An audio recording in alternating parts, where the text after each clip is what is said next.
in our lives and results, helping us to develop. And on this particular platform, I want to discuss and talk about every range of topics from business ownership, fatherhood, being transparent, like I said, forgiveness, community, education, singleness, sex, abstinence, prayer, meditation, financial literacy, being Black in the workplace, and so forth. So today I have the Rex, are you there? Okay, I see. How you doing, man? Yes, sir. I am Are you great. good? You good? Yes, sir. Yes, sir. That's good. Now give me the correct your sound of your last name. Okay, so it's Chege. You say reggae and then you say Chege. Chege. Okay, that's cool. And Rex Chege, he has his own podcast too, the King's Tale podcast. And we met at a conference, the PLE conference, and my wife Kendall Niece was speaking at, and I was being Stedman. Right, right. Manager, I'm taking the pictures. I'm taking the pics, everything. I'm doing all of that, working the table, everything. And You was doing a lot so that day, brother. yeah, I was doing a lot, bro. I was doing a lot, and you know what? And I'm grateful to be doing it too, man. You know, sometimes we got to switch roles. You know what I'm saying? I'm Oh at the yeah. top. She at the, we switch roles. But today's topic is going to be standing up and standing out as a Black man. And again, I met Rex at the conference. Now, when I met Rex at the conference, me and my wife happened to be walking, and I saw the brother, right? And I love color, right? I love when a brother does something different and mixing it up and the whole nine, wearing plaids and paisleys and, just the whole nine, right? And I saw a brother with that suit on, similar to the color I have on now, pink. And I said to my wife, and what did I say to my wife? I said, man, that boy is rocking out. I said, I would rock the heck out of that right there. He had the I think it was like a cream color, slight out half turtleneck on with the thing. I said, my man was sharp Yes, with the sir. pink on. And Yes, sir. that to me said so much about you, but that we talked about you.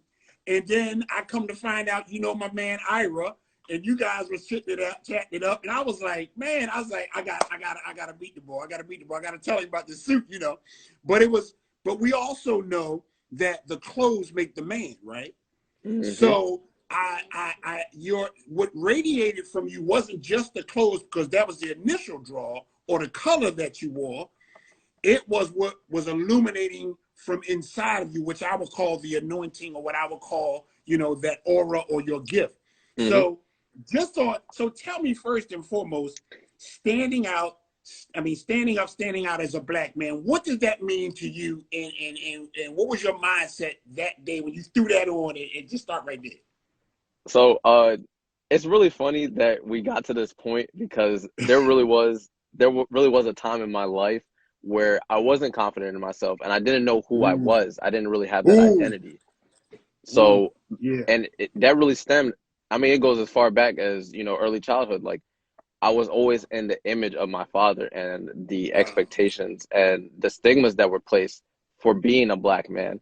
So Yeah. he was like the originator for me. Like he was the blueprint.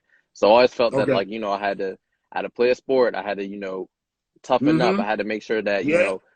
I was following everything that he told me to do, which Right. included, um, culturally speaking, both my parents, I come from a background where, they both grew up in Kenya. So Mm-hmm. culturally, a lot of the time, men are told, okay, hey, you can't show emotion. You have to deal with everything. You have to be the Yeah. breadwinner. Yeah. So those were all expectations that were placed on me. And then I went Mm-hmm. through, a really traumatic experience in middle school with the whole bullying thing, and that kind of Oh like took yeah. my voice away. So like I didn't. Wow. It not only did it take my voice, it also took my self confidence and my expression away. So Got you. that, in a sense, really hindered me. Yeah. And it really wasn't until, honestly speaking, 2 or 3 years ago that like I really started to get that confidence back and really started to Mm-hmm. express myself more. So Right. when I put the outfit together that day, I was like, you know what? I seen that the attire was red and white, but I really got this popping like hot pink suit, and I got the cream Yeah. turtleneck. I throw a little chain on there, throw the glasses on. It's going Yeah. to pop. And It was so, popping, brother. It was definitely popping. So I hear so you said things were thrown on you, or the mhm, expectations were thrown on you, but you hadn't fully really understood who you were and what you liked or what your purpose was. It was thrown on you. And right, that happens a lot when you're told, be hard, don't cry, toughen up, boys, men don't cry, and all those kinds of things. Kind of elaborate on that in your process of coming to the place where you started to be more in touch with you and your uniqueness and things of that nature. absolutely. In that aspect in particular, I think one of the biggest things that I struggled with was and just being transparent, the whole Yeah. concept of toxic masculinity. Like, as Ooh, boy, especially you as got me black rocking men, back on that. Yeah.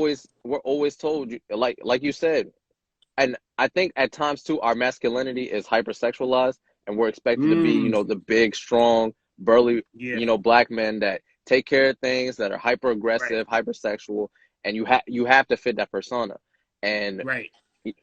being in college, and especially after I joined my fraternity, that was Hmm. exemplified to the max. Like, every brother was out Wow. there trying to, Yeah. prove how hard they were, how many women they Yep. could get, How many women they uh, get? Yep.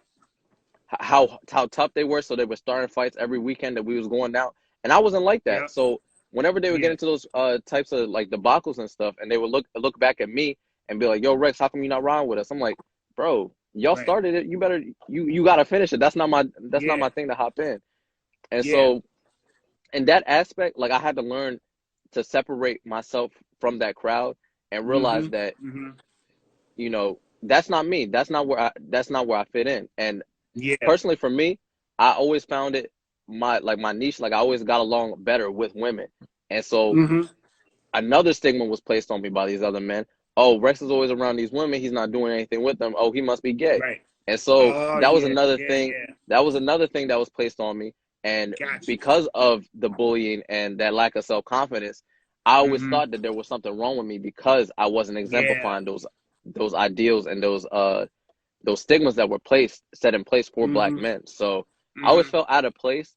And it really Yeah. wasn't until I got to the church that I'm at now, the City of Refuge, that, like, I Okay. really started to build my relationship with God and really just Yes. find a solid foundation and really love myself for who I am.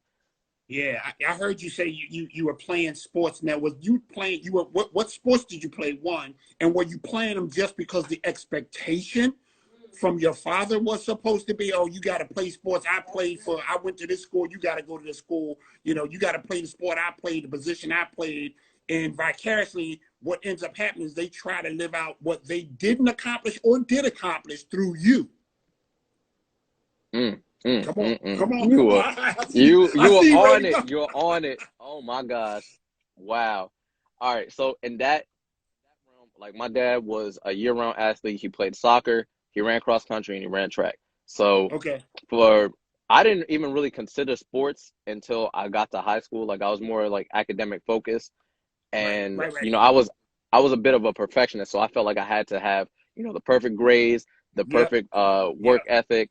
And for I even still say this now, like, you can put me in a room full of people and no one's gonna outwork me.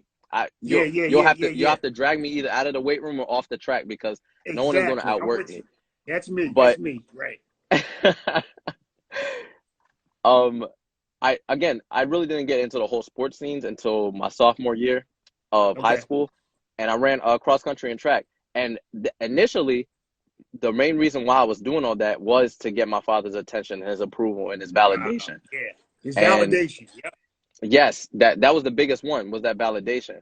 And Mm-hmm. it wasn't until I became a junior and realized that I was actually good at track that I started to fall in love with Mm-hmm. it and do it for myself.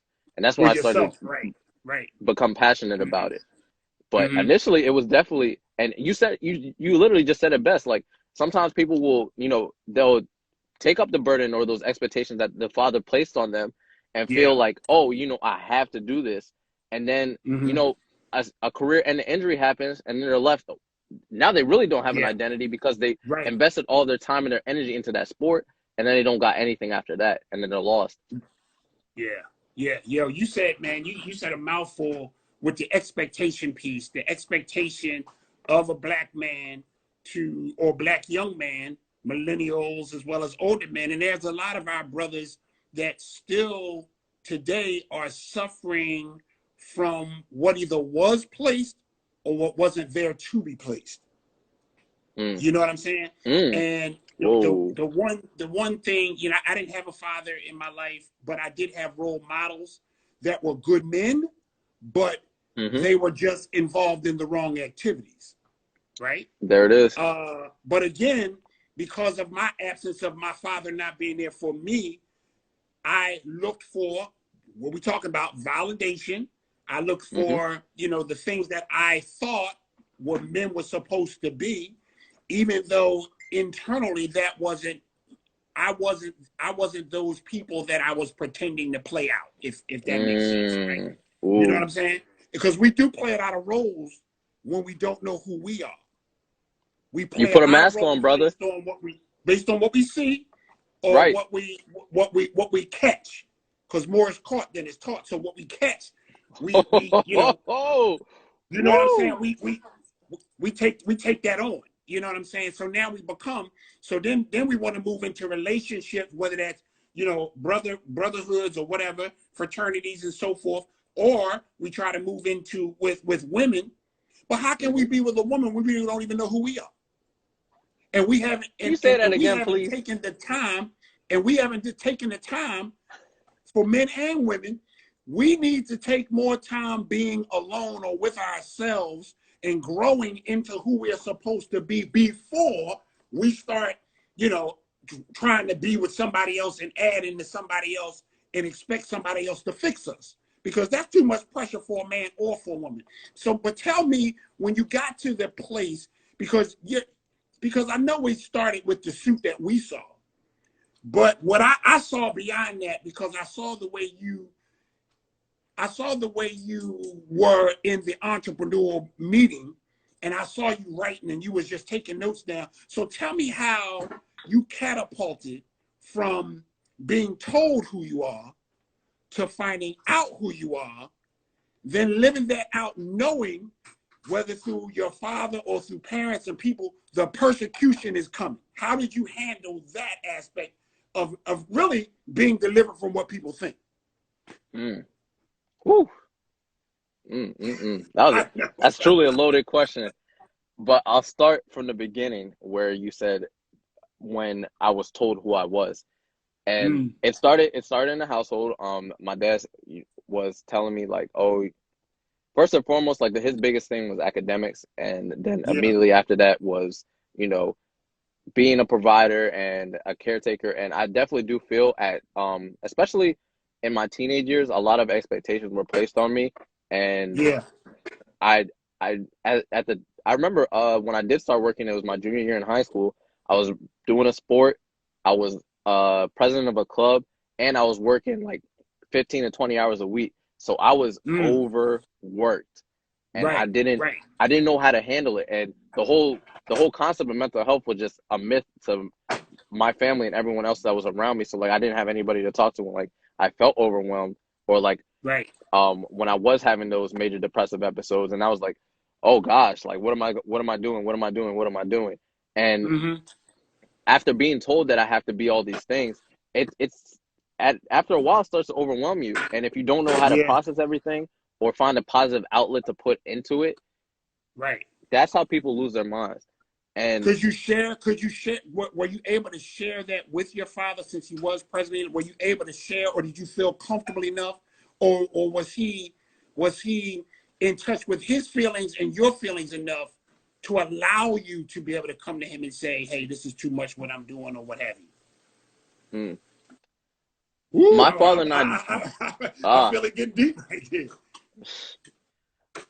Again, just about being completely honest and transparent, like my father and I have not been able to have like that transparent talk about our emotions and what's going on until this past year, actually. And it was definitely challenging because, again, when when you're generationally bound by something, Mm-hmm. especially like standards and stigmas, it's going to be really hard for you to move to unlearn those Yeah. things. And Yeah. so that was where he was at. And fortunately enough, like he's gone through a lot of different life changes and he's gotten like a lot of like wake up calls.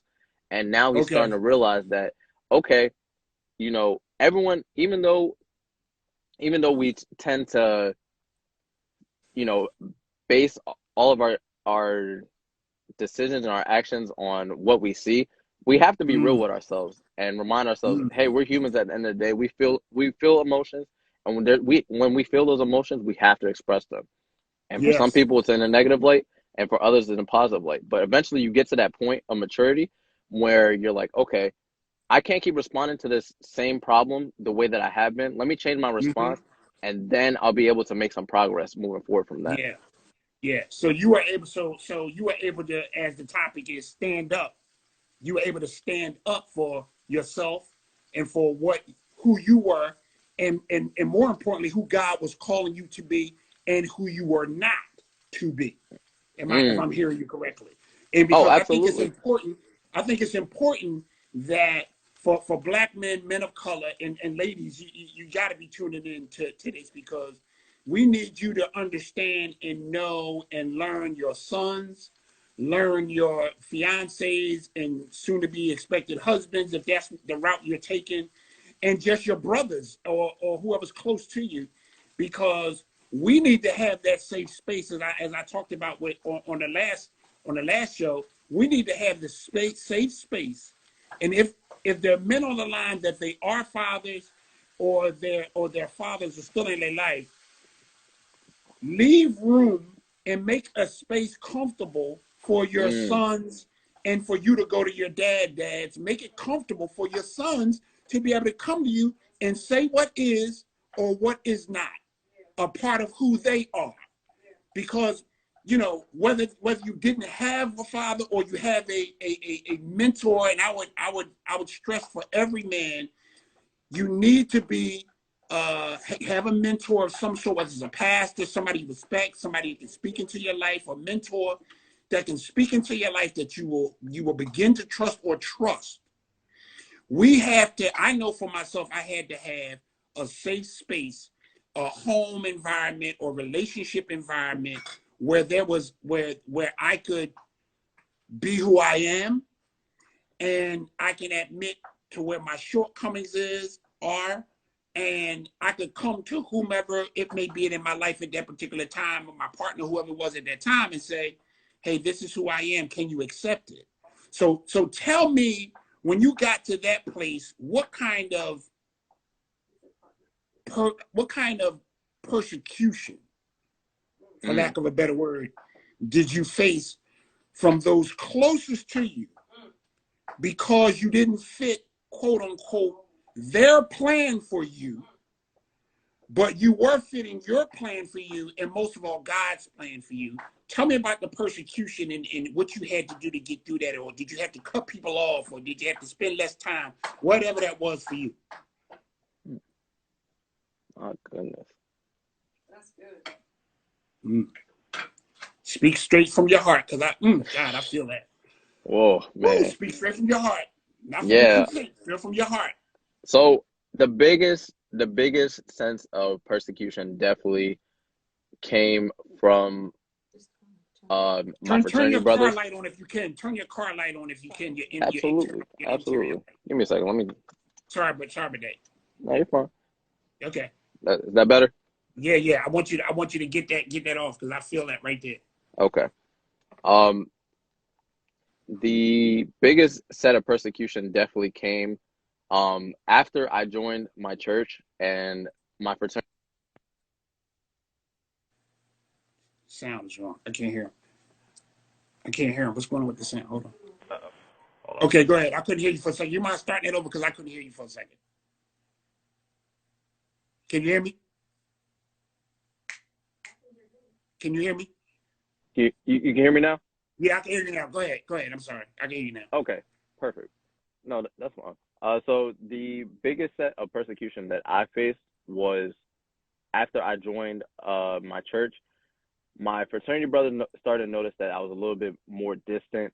I wasn't engaging in a lot of the things that they were engaging in. And, you know, I really had to take a step back from some of the things that they were doing, because one thing that I realized about myself was because of the traumas that I faced when I was younger, I developed a sense of being a yes man, and I felt like I had to go along with everything in order to get that approval and that validation that I was missing from my father. So I was looking for it from any male figure or role model that I came across, and sometimes they weren't good, and that's what I was faced with when that first set of persecution came. And I'll never forget this. I had an interaction with one of my brothers, and he had told me, after we had like a little falling out, like, I was just like, I can't agree with some of the things that y'all are doing now, because I'm just in a different headspace and I don't want to be stagnant. I can't afford it. And I remember the exact words that he told me. He was like, wow, so you're just going to really leave us behind and you call yourself a man of God. And that hurt me.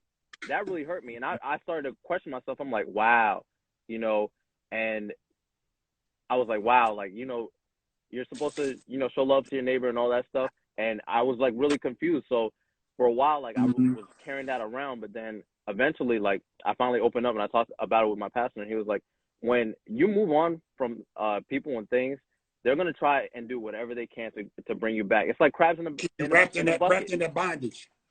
Yep, exactly. Because once you try to dig yourself out of that bucket, the rest of the crabs in the bottom are going to try and bring you back down. And when you know that you're not a bottom feeder anymore, and your mindset shifts, and you want to change your environment, that's when everyone is gonna drag you down, try and bring you back to where you used to be. But once you're able to change your response and your mindset to situations, eventually the people will just end up filtering themselves out. Yeah. Let them be who they're going to be, because they'll eventually move themselves out of place. Now, what I also hear you saying in there too is because of the church. And as you well know, and I'm a minister as well. I call myself a street disciple. I go into the highways and the hedges for real. You know, not just behind the pulpit only. Right. But I'm a man too, and sometimes I find that people can be too religious, and they are not earthly good. And they're so spiritual minded, again, that they're no earthly good. And we're not necessarily like you said, you were in that place where it was almost like, well, you're supposed to demonstrate what Jesus would do, quote unquote, by loving everybody no matter what they do to you, turning the other cheek and all of that. I'm not of that class, right? I'm more, because if you keep turning your cheek and somebody smacking you, turn the other cheek, they're gonna knock you out. Right. and that's not on my agenda, right? But what I hear you saying is you had to stand up to stand out, and that may require you to elevate. You don't feel like you're elevating because everybody around you, for the most part, is persecuting you through one form or another, but you are propelling, though you can't tell you're at a different altitude. So in that, I know, talk to me about the lonely time of that. Talk to me about, because I've been there, so I know what I'm talking about. That's why I'm coming here at you. Tell me about the lonely time, in that time when God is working on you, pruning you, purging you, but everybody else around you, family included, and the people you've allowed in your heart space, don't see it. Tell me about that process and help somebody through that process to get to where you are today. Oh my gosh. Let me tell you, I'm really glad that we set this up, because this back and forth dialogue right now is amazing. I love when people can stimulate my mind and just cause me to think for a second, because there's a lot of critical thinking going on right now. That's all right. Yeah, that's all right. I feel what the reason I'm asking you is because people need to know the steps on the ladder, right? And through your experience, through your persecution, as a man of God that you are, as a king, but as a man of God that you are becoming. We have to deal with persecution from those we love, those we don't expect that would be negative, because, and what I've learned, and I'm learning, we have to be delivered from what people think.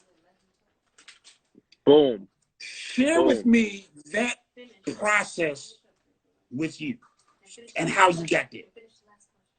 Ooh. All right. I instantly, the perfect example just popped up in my head. So one of the biggest challenges that I faced was learning how to be patient when people are trying you. And one of the biggest. Boy, you spoke a word right there. Hold on, don't blow by. We got an audience in that one. That one right there. Man, say that again.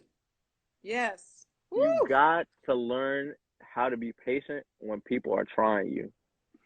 And one of the best things that I've learned, especially through being in leadership in general, whether it was extracurricular in the church or what have you, you are constantly living in a fishbowl. And other people are looking in that fishbowl, tapping the bowl, trying to get your attention, trying to see what's going to provoke you to cause you to buck back at them as they're tapping it. And my favorite earthly quote is from Michelle Obama. When others go low, you go high.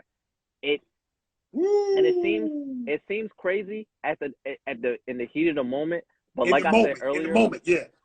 Oh, absolutely. Especially when your emotions are flared and the other person knows that they pushed the button and you know what button they pushed and you trying really hard not to get disrespectful. You just have to, especially for me, going back to that bullying stuff, whenever someone tries me or stirs at me for too long, I always think that they're judging me. And I used to take it as a form of disrespect. And so one thing that I had to, like you said, you have to go back to that hurt and get delivered from it. And really face it and be like, all right, I dealt with this at a point in time, but I can't keep carrying this hurt around with me. Like, I have to give it to God, and God will do the rest for me. And once you give it up to God, He'll almost instantly He'll shift your mindset, and you'll be able to change your response. Because I remember the other day, I was at work, and someone had said something that I really did not like, and I had to remind myself, Rex, you're not that 10, 11, 12-year-old boy no more. You can't respond the same way that you used to. You can't cuss them out. You can't say any things about them. You can't put your hands on them. First and foremost, because you're an employee of this company and you worked tirelessly during your internship to make sure that you got this secured. So why would you throw it up in flames like that? And one thing that always resonates with me is, and this is something that my high school track coach told me, when you see a train coming, get out the way because there's a bigger train along the way that's going to be ready to stop them. So you just let it go and run its course. Yes. So, at the heat of the moment, holding your tongue probably isn't the best thing, but I tell you, God has a really, really, really great way of dealing with things, and you always come out victorious at the end of the day. To be forewarned is to be forearmed. To be forewarned is to be forearmed. So you talked about that train coming in. Let me go back. You talked about the fishbowl. Sometimes we're getting too big for the bowl that we're in.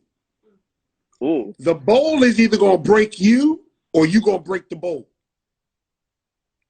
Sometimes you're in such a small space that God is trying to enlarge you in that territory to process you in it so that you can grow to become who He's called you to be in that process. It's the process of the heat, of the fervent heat is what I hear you saying. That heat. And that heat comes from the people that we've allowed into our heart space. they are the ones that can do the most damage or the most cure in that space. So in your development, and as you are developing and you're developed, because you're moving to it, but you're also in it. I hear you in when you say when you didn't do the things that they were doing when you were in college. You didn't partake in some of the things that you did. Tell me about that. Tell me about the resistance in you resisting, how that catapulted you or helped you mature, because that's a hard place. And I believe in whatever it is, those first 3 to 6 months are the hardest. People will say you changed. No, I'm just getting better. People will say you changed. I don't like the word change. I like the word transform. I'm transformed, ED, or I'm transforming, right? In that space, tell me how you handled, or how did you resist? Did you start to become more vocal? Did you start to become, did you start just telling people in the best way possible what was best for you, or you just stopped calling? Tell me help somebody with that. Because somebody right now is stuck in the people-pleasing place. They know they're in a bad relationship. Oh, man. That he done gave you all the signs, or she done gave you all the signs. But what you say to yourself is, well, I've been here 5 years. Well, I invested 2 years. Well, I invested in this. I put too much time and money in this. Or we got a child, or whatever the case may be. Help somebody about how you did that, about how you moved beyond that. Help somebody right now with that. Okay, so I got it's three simple words. I learned about this actually a couple months ago when I did an episode for my podcast. Codependency and lowballing yourself. Yeah. So when you come from a place where and again, when we've been in a place for so long, our mind's already programmed to tell us, oh, you're comfortable. Why would you want to move away from this? You're practiced in that place. It's like a practice. Right, exactly.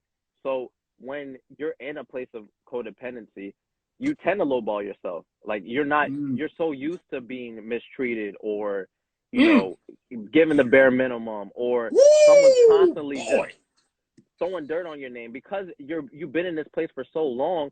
You're like, okay, it's no, and this is something that I learned from another workshop that I attended. Your numb area eventually becomes your norm area, because you. Yeah, I tell you, when I heard that nugget, brother, I'm writing that one down right there. You don't mind if I read, man? That one. Say that again. When I heard that for the first time, I was like, wow. Say that again. And I heard this from Miss Moni Davis. She did a mental health workshop, and she said, don't allow your numb area to become your norm area. Just hold it. And right when there. people are coming from, I'm telling Go you, ahead, it's brother. crazy. When you're coming from those places of codependency, where you're used to relying on people to whether it's to provide you with that love, to provide you with that comfort, you're just like, your brain's pre-programmed, like, okay, I gotta stay in this area because it's what's making me comfortable. And one thing that I had to learn, you cannot grow if you're comfortable. You have to get uncomfortable. And like you said, you have to be uncomfortable for as long as you need to be uncomfortable until you become comfortable. Meaning, as you grow and go, because you always should be developing and being development, not just being busy. You have to grow through some things, and even in those relationships, and even what I'm hearing you, and I'm thinking back to my own situation too. I was celibate 4 years before I met my wife. Now, a lot of people that know me from my past years ago, and I'm X everything, X, right? Right. My wife has a coined phrase, you can remix your life. You can always remix your life, and it's never too late to redo, to have a do-over. You can change how, it's not important how you begin, it's important how you finish. And just because, for somebody that's listening, for a brother or a sister listening, just because you grew up in the hood don't mean you gotta be hood. Because you first have to foresee, you have to see yourself, not just see yourself coming out of the hood before you actually physically walk out of the hood. Mm-hmm. So a man thinketh, so is he. And I hear that in you, and I hear you saying that because in your lessons of persecution and prosecution and process and the fervent heat, you got to walk your, quote, salvation out, or your life out, or your calling out, or your mission out in front of people. Especially what you said, if you think you are or believe yourself to be a servant leader, sometime God allowed you to be the story, as well as he will allow you to be the student, not the teacher, but he'll make you the subject of your students watching how you go through a thing. My God. Tell me, man, listen, tell me where you are now and what it took to get to where you are now. Because I know it was some crying in there. I know it was some late nights in there. I know it was some boohoo in there. I know it was some, what we call in churchendom, some consecration in there. It was some sin in there too. Yep. Because we'll run to something to make ourselves comfortable. We'll run to the drink, we'll run to the club, we'll run with the homies, we'll run to the chicks, we'll run to whatever we need to ease the pain of sanctification, I'm gonna say, for lack of a better word. Tell me where you are now. Tell somebody where you are right now, and just a couple steps of how you got there and where you're going. Whew. Oh my goodness. Wow. All right.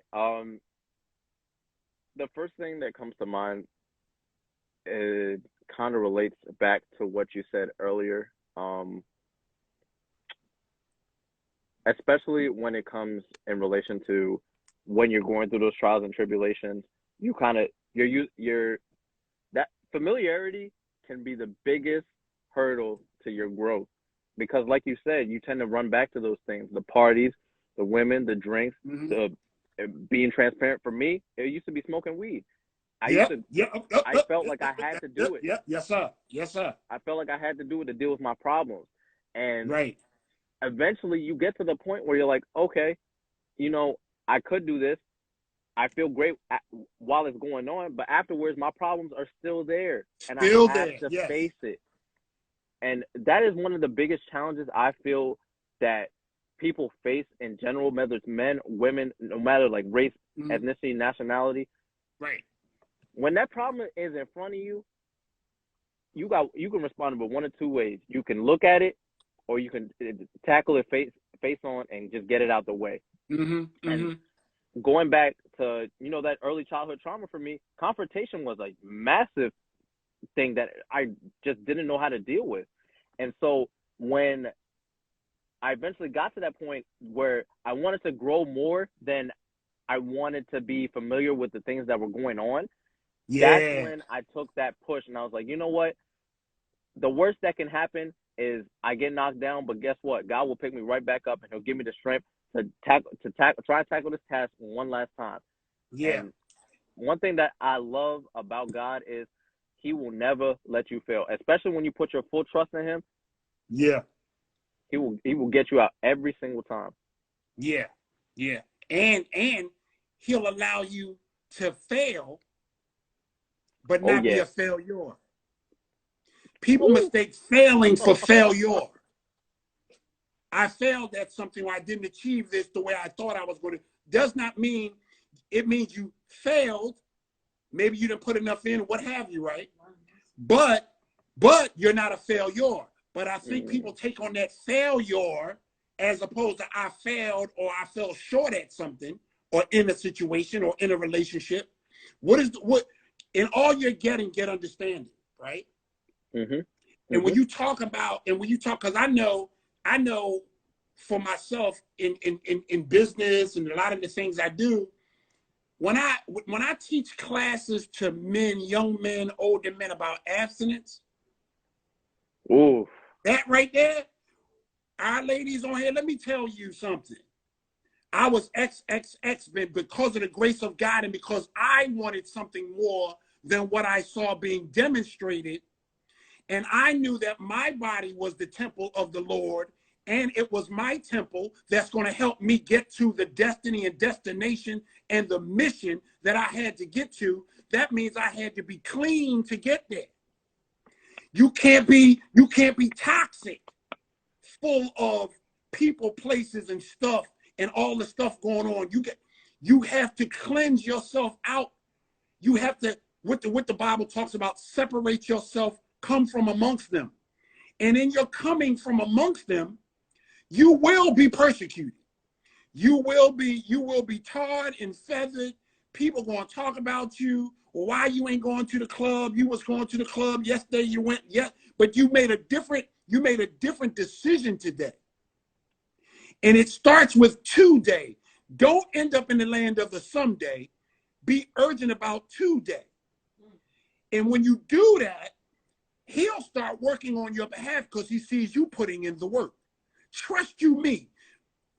Before when I was in the process of abstinence, as a former XXX, your body will talk to you even if your mind ain't speaking. Right. So you have to almost lock yourself in, lock yourself away at times. And I remember in college, I had to do the very same thing I hear you saying. Because you knew instinctively, internally, maybe not in the whole sense, you knew that you had a greater, higher level of a calling or mission than maybe others did or others recognized at that time. Tell me real quick about The King's Tale, your YouTube, your podcast. Tell me about that, because I found that to be interesting when I was looking over some things. But just the King, King, is something I love. I wear King everything. I King bracelet. I got King this, King that. But tell me what that means to you and for you, and how you are striving to get there, though you're already there. So the origin of it, and it's so funny because my parents named me Rex because my dad had a friend that studied Latin in college, and Rex in Latin means king. So you teaching. Initially, I was like, oh, okay, I could just call it the King's Tale. But then after I did some further research, I was like, a lot of the times, a lot of people are put down and they don't really know their worth. And so the main reason why I titled it King's Tales is not only am I recounting some of the experiences and the traumas that I've gone through and share it through other people so that they can get free from it, but it's also an empowering experience to let people know, like, hey, you're a king, you're a queen. Don't let anybody tell you differently. And once you're able to, again, everything that you said throughout this live has been spot on. And like, you really just have to, in a sense, go back to those ugly, dirty truths about yourself, face them head on, and just give it up. Like, don't hold on to it any longer if it's not serving you any good. Like, what's the point? So that's kind of where King's Tales originated. Where it originated from? Yeah. So tell me what King, because I know for me, I have different jewelry, chains. I mean, because sometimes you need to see a reminder, a reflection of it in some way. You need to see the reminder, read the reminder, speak to yourself and remind yourself of who you are. And for me, I know I am, but I know I'm striving to be a better one, if that makes sense. Because I haven't arrived, but I'm arriving, but I have arrived.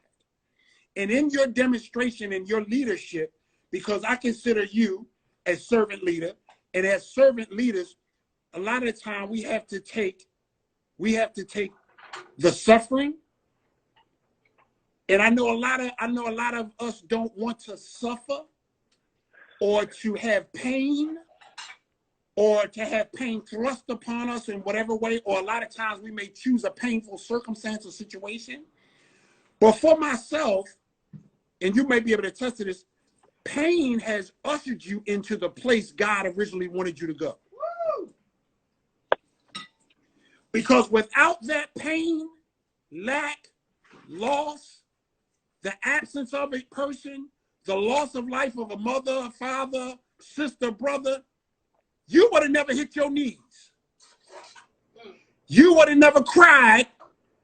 You would have never cried unless he removed or caused or allowed you to be in pain. You would have never cried. You would have never cried out, more importantly. You would have never reached the internal place you needed to go and be to become who you're supposed to be and become, because we just don't like pain. But once we begin to not get comfortable with pain, but understand pain is a part of the process to the product that you're going to become, then we're more willing to accept, I need to go through this to get to that. I need to go through this situation to get to that. Come on. Woo. The King's Tale. I love it. That floored me when I saw it. Anything with King, but the King, and hearing you and our little interaction in the conference, it wasn't about what you had on. It's about whose you were. Wow. His light that you allowed to shine in your darkness that you may be going through and still go through, you weren't allowing the light to be dimmed in that process. Because you know whose you are in it. Now, in order for you to elevate, your circle will get smaller. Though your network can enlarge. But your circle, your inner circle, the Bible talks about, your inner sanctum, your loyal friends or family, those that see the vision for you or see your vision or know where you're going. Tell me about the people you had to cut away. Woo! Tell me about the umbilical cords you had to cut in order for you to go forward or flourish or become who you're becoming now. Tell me about those. Who are they? Where? Tell me about what you had to do in that situation. That is a good one. My God. Whew.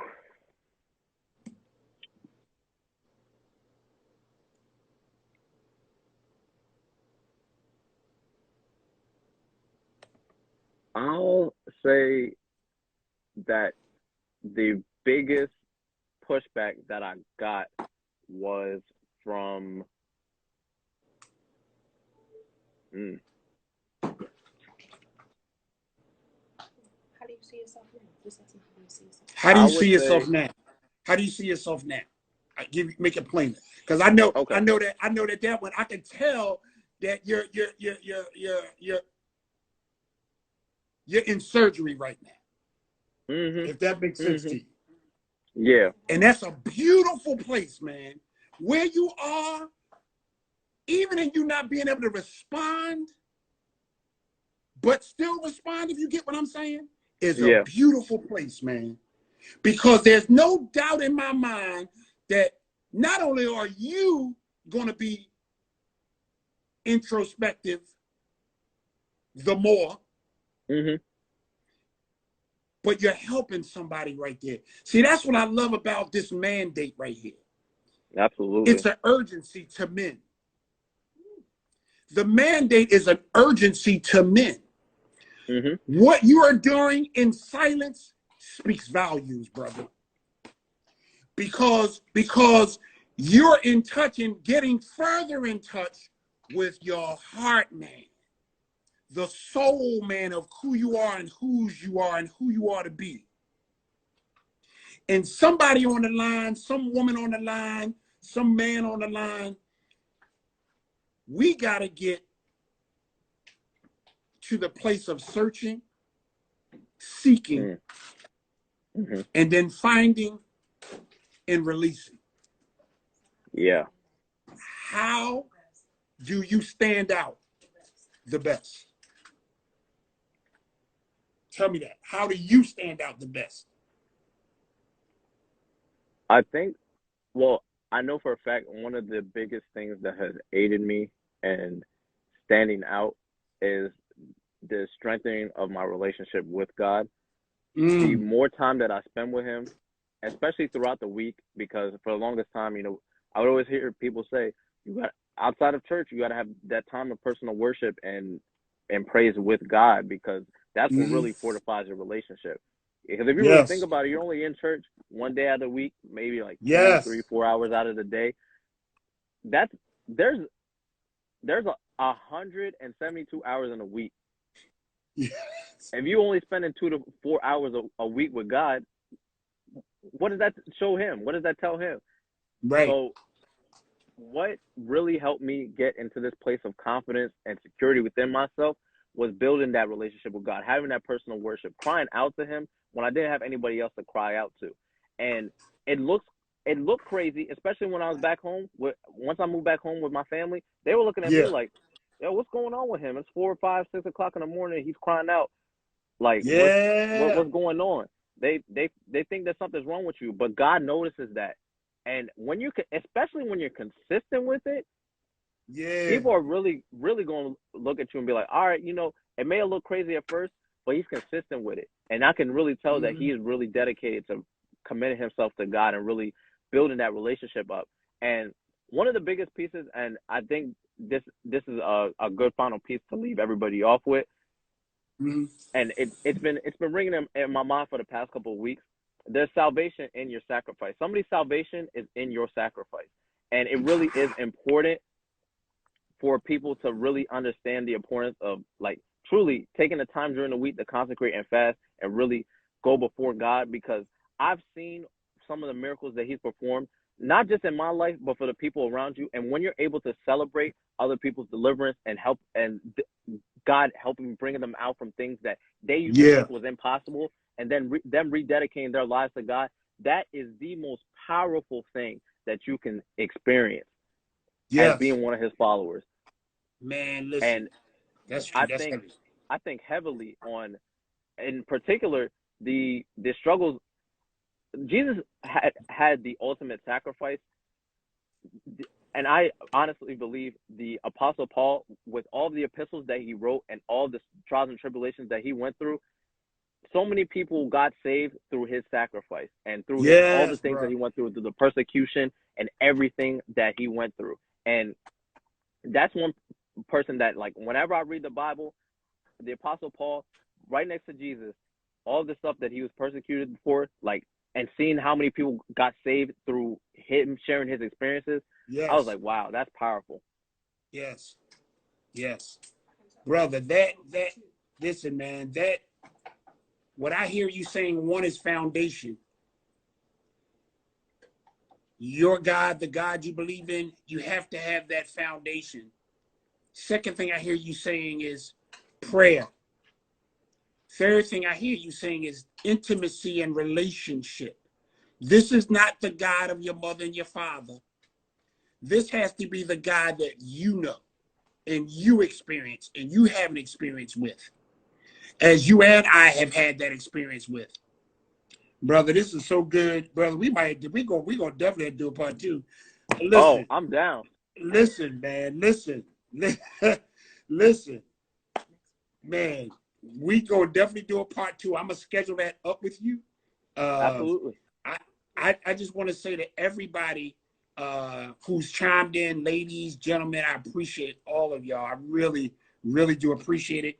And this is the mandate. And we cannot conquer what we do not confront. Ooh. We cannot conquer what we do not confront.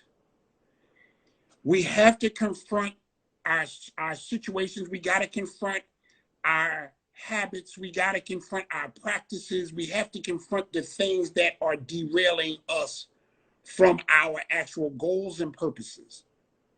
If you're the smartest person in your group, you need to change groups. Because what's happening is people are sticking a straw in you being the cup or the soda, and they're just sucking you dry. Let go, let God, and you cannot conquer what you don't confront. Listen, I'm grateful, man, for this time. Hey, thank you, everybody. I see you, John. I see you, Ira, my man. I appreciate you. Love you guys, man. How can everybody reach you?